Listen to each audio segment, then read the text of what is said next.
Check a Pro Joe here. Hope everyone's doing okay. On the program, we get a lot of questions here about garage doors. So I like to have my friend Jeff Gabelsberg join me from Jolly Goat Garage Doors. Hello, Jeff. How are you?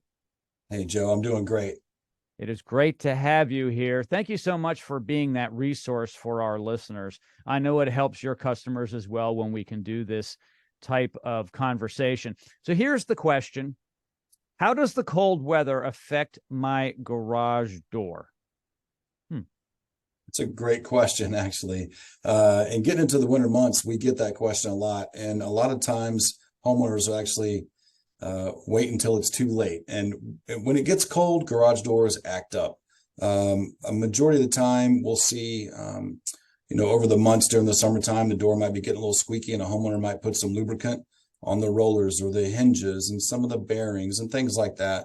And it's the wrong type of lubricant. And then in the wintertime, when it gets cold and the temperature drops, that lubricant gums up, and that can really affect the way a garage door operates. It'll slow it down, can cause a lot of friction. Then it can cause more issues with the garage door opener system, and ultimately leave you stranded either inside or outside the garage, not being able to open it. Yeah, it's really interesting. We hear this a lot. I'm going to go to the store or Amazon, buy some WD-40 and spray it all over my garage door parts. That's not good in the winter time, in the summertime, the fall, the spring, or any time, is it? Not at all, actually. And hey, I'm a homeowner that has WD-40 sitting on a shelf. It's really good for certain things, but the garage door is just not one of those things.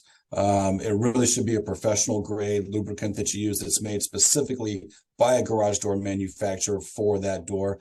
I like to tell homeowners you kind of compare it to putting oil in your car.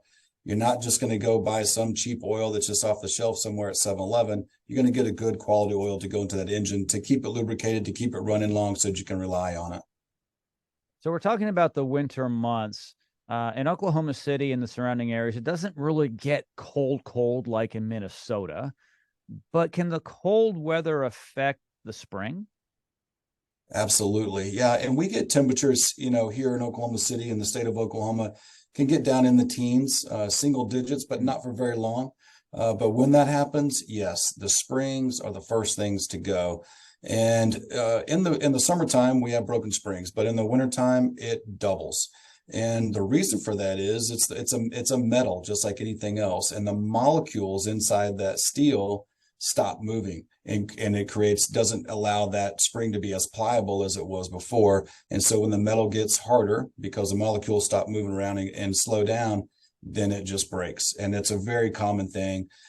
Pretty much all the moving metal parts on the garage door, including the bearings, like the springs, the cables, all that stuff, all have harder issues operating whenever the weather gets really cold. So I would imagine if one was able to keep the garage in the wintertime a little warmer and maybe a little cooler in the summertime, then there'd be less spring breakage. Very true. Very true. Yeah. People who have a controlled climate inside their garage have a lot less issues. And people that have an insulated garage door to help with that controlled climate, it makes a big difference. And yeah, they have a lot less issues when it comes to the weather. On an upcoming segment, I want to talk about what you can do to help homeowners with an insulated door. That might be the first step to the climate controlled on the inside. Maybe air conditioning is important as well, but certainly you don't want to put any AC or insulation in before you consider the door. So let's talk about that next time we're on the air. Sounds good, Joe. Thanks, Jeff. Appreciate it. All of Jeff's information is located in the show notes of the segment of this podcast.